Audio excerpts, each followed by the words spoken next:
As we begin to wrap this up, and I know there's more that we could talk about, and I would love to have you back on the show to talk about more of what you got going on. Maybe dive deeper into some other things, you know.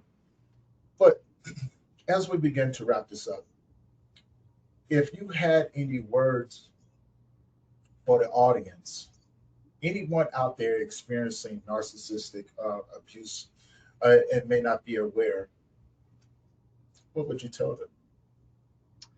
I think I think one of the biggest things that we lose is trusting ourselves and our intuition.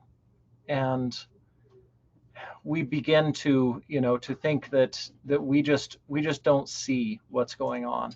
And I think that most of the time we do.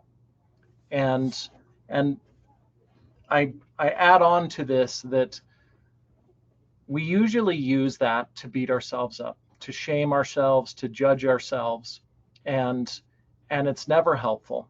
And you're gonna do it anyway. So I will say, the awareness is the biggest first thing in all of this, in everything. Awareness is the key to everything. We can't change anything, we can't do anything about anything that we're not aware of. And so when you gain that awareness, then be extremely kind to yourself.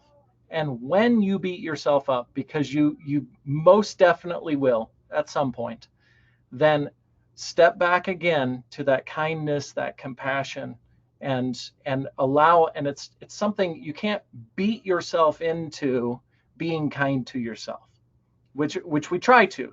Oh, I'm being mean to myself again. It's something you have to allow. It's if you think about a good friend that gives you a hug, you have to allow them to hug you, and they have to allow you to hug them. And that's a lot of what the kindness and compassion and all of those things, we allow ourselves to do those things. It's not something that we can force. And I think those are the biggest steps, all the way from getting out of the relationship all the way through healing, is the awareness and the kindness and compassion for yourself. I love that. I love that.